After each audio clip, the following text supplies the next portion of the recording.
उपमुख्यमंत्री अजित पवार यांच्या नेतृत्वाखालील राष्ट्रवादी काँग्रेस पक्ष सध्या मोठ्या संकटात सापडला आहे. कारण त्यांच्या प्रमुख नेत्यांवर अनेक आरोप होत आहेत.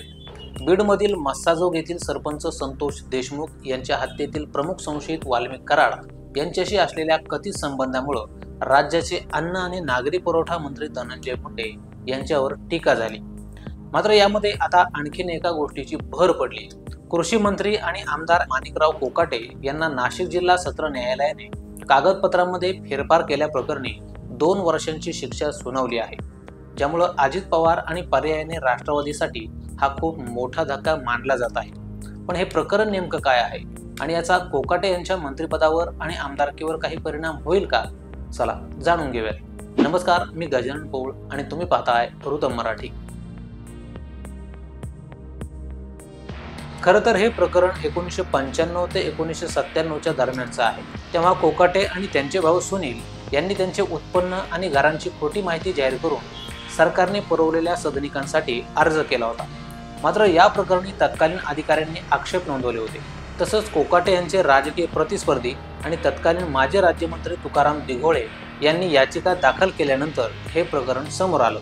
त्यानंतर चौकशी समितीने अहवाल दिल्यानंतर सरकारवाडा पोलीस ठाण्यात ॲडव्होकेट कोकाटेंसह त्यांच्या बंधूंविरोधात भारतीय दंड संहितेच्या 420, 465, 471 आणि 47 अन्वये गुन्हा दाखल करण्यात आला होता.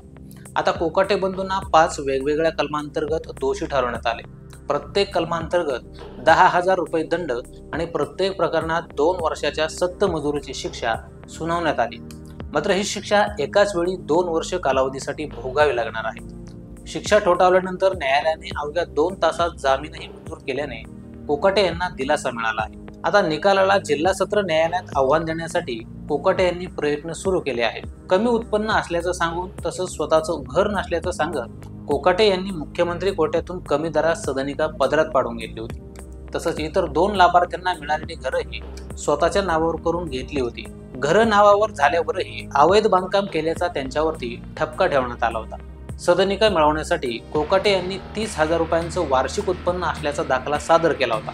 या दाखल्यामुळेच त्यांना मुख्यमंत्री कोट्यातून सदनिका मिळाली होती.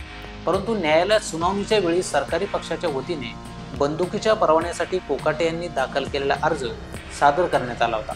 या परवान्याची मागणी करताना कोकाटे यांनी आपल्याकडे ऊसतोडणीसाठी 40 ते 45 मजूर काम करत आहेत, त्यांना आठवड्याला 9,000 रुपये द्यावे लागतात असं प्रतिज्ञापत्रात नमूद केलं होतं. या आधारावर कोकाटे आर्थिक दुर्बल घटकात मोडत नसल्याचं निरीक्षण न्यायालयाने नोंदवलं आहे. शिवाय यामुळे त्यांचा बंदुकीचा परवाना देखील रद्द केला जाण्याची शक्यता आहे. आता न्यायालयाने कोकाटे यांना शिक्षा तर सुनावली, पण यामुळे त्यांच्या मंत्रिपद आणि आमदारकीवर काही परिणाम होऊ शकतो का असा प्रश्न देखील आता विचारला जात आहे. खरं तर लोकप्रतिनिधीला 2 किंवा त्यापेक्षा जास्त वर्षांची शिक्षा झाल्यास त्यांचे सभागृहाचे सदस्यत्व रद्द होते. त्यामुळे आता माणिकराव कोकाटे यांना मंत्रिपद आणि आमदारकी गमवावी लागू शकते आणि तसं झाल्यास माणिकराव कोकाटे यांच्या राजकीय कारकिर्दीला ब्रेक लागू शकतो. त्यामुळे आता माणिकराव कोकाटे वरिष्ठ न्यायालयात जाऊन या शिक्षेला स्थगिती मिळवणार का हे पाहणं महत्त्वाचं ठरणार आहे.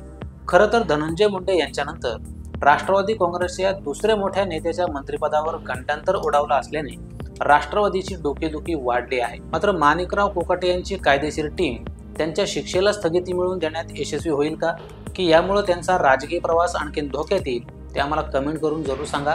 आणि असेच माहितीपूर्ण व्हिडिओज पाहण्यासाठी ऋतम मराठी न्यूजला सबस्क्राईब करा.